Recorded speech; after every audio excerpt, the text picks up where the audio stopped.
तीन त्यौहार हैं और बहुत ही विशेष हैं। एक तो मुकुंदत्त का तिरुभाव दिवस है। हमारे वैष्णव कैलेंडर में उनका आविर्भाव नहीं आता, तो साल में एक ही दिन होता है कि हम उनको याद करें। श्रीधर पंडित का भी तिरुभाव दिवस है, उनका भी आविर्भाव दिवस हमारे वैष्णव कैलेंडर में नहीं आता, तो साल में एक ही दिन होता है कि श्रीधर पंडित को भी याद करें। स्नान यात्रा भी साल में एक ही दिन आती है। तो प्रभु जी ने बहुत अच्छा तीनों त्योहारों का बहुत बढ़िया वर्णन किया कि जो है दिमाग में घुस जाए ऐसी बातें मतलब बताते हैं। तो इसमें एक तो मुकुंदत्त का जो है जो इन्होंने बताया कि जब चैतन्य महाप्रभु ने कहा कि 1 करोड़ जन्मों के बाद तुम्हें मेरा दर्शन होगा, तो मुकुंदत्त जो है नृत्य करने लगे। तो इसके पीछे एक कारण ये भी है कि मुकुंदत्त को भगवान चैतन्य ने ये तो नहीं कहा था कि भक्तों की संगति नहीं मिलेगी, तो भक्तों की संगति में 1 करोड़ जन्म भी अगर बीत जाए तो क्या कुछ भी फर्क नहीं पड़ता।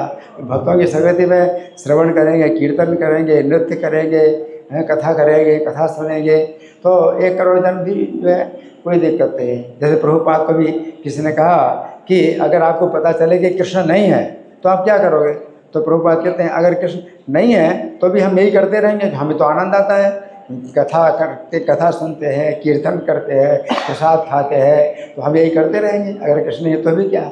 तो मुकुंदत्त भी जो है इस बात से जो है बहुत जो है आश्वस्त थे कि भगवान ने ये नहीं कहा कि भक्तों का संग नहीं मिलेगा। तो भक्तों का संग जो है सबसे बड़ा सुख है और भक्तों का संग ना मिलना ही सबसे बड़ा दुख है। दूसरा जो श्रीधर पंडित के बारे में इन्होंने जो बताया, तो जब भगवान अपने ईश्वर आवेश में थे और श्रीधर पंडित से कहते हैं कि तुम वर मांगो, तुम क्या तुम्हें वर चाहिए, 8 सिद्धियाँ चाहिए या किसी महाराजे का स्वामी बना दो तुमको। तो श्रीधर पंडित ने जो है भगवान चैतन्य के ऊपर एक जो है आक्षेप किया कि आप जो है जिस भक्ति के द्वारा हमेशा पछाड़ खाते हो तो वो आपकी कमजोरी है, वो आप जो है किसी को नहीं देना चाहते, क्योंकि भक्ति के द्वारा भगवान जो है हमेशा पराजित होते हैं तो पछाड़ खाते हैं। तो भक्ति के द्वारा आप पछाड़ खाते हो, इसलिए भक्ति को छिपा करके जो है और जो है आप जो है मतलब करते हो, अपनी चालें चलते हो, है ना, कि ये ले लो वो ले लो और भक्ति नहीं देते हो। लेकिन यहाँ पर कोई भी जो है ऐसा नहीं है जो आपकी चाल में फंसेगा। अब तो सब लोग यहाँ भक्ति मांगने वाले हैं, सब लोग भक्ति मांग रहे हैं। तो श्रीधर पंडित ने इस तरह से भगवान की जो निंदा की वो भी एक प्रकार की ब्याज निंदा कहलाती है, जिसमें निंदा के रूप में क्या होती, प्रशंसा होती है।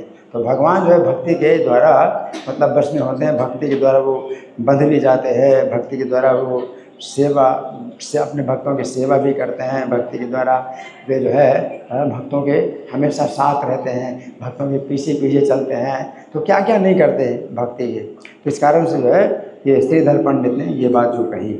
और जो स्नान यात्रा है, तो इसमें स्नान यात्रा में बहुत अच्छे इन्होंने जो कथा सुनाई, लेकिन इसमें थोड़ा सा छूट गई थोड़ी सी बात। और वो क्या है कि जब महाराज जो इंद्रद्युम्न थे, तो जब जगन्नाथ बलदेव सुभद्रा का जब वो अभिषेक करना चाहते थे तो ब्रह्मा जी को बुलाना था।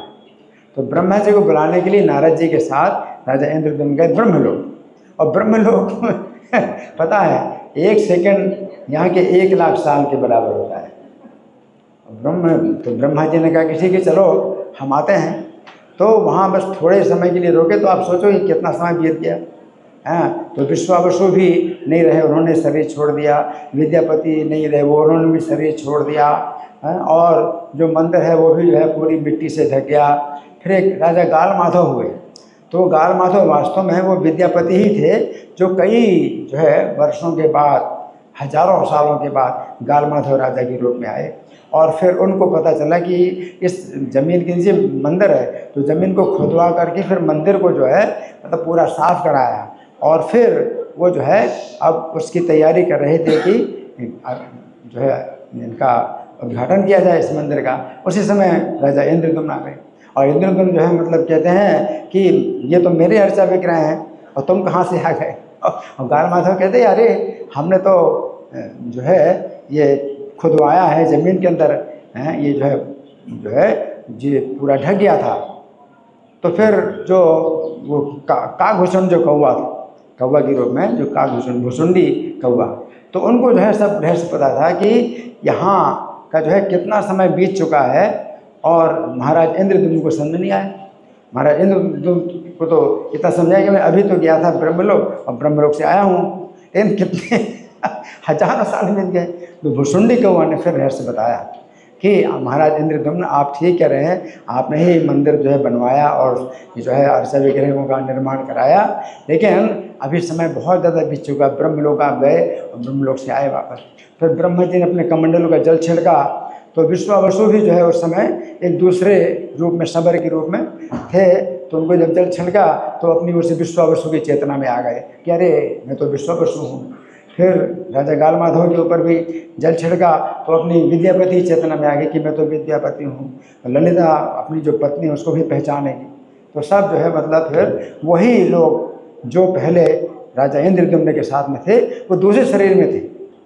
तो ये स्नान यात्रा का जो समय है ये इस तरह से, इसमें बहुत बड़ा रहस्य है ना। स्नान यात्रा महामहोत्सव की, श्री श्रीधर पंडित तिरुभाव तिथि महामहोत्सव की, श्री मुकुंद तिरुभाव तिथि महामहोत्सव की, श्रील प्रभुपाद की।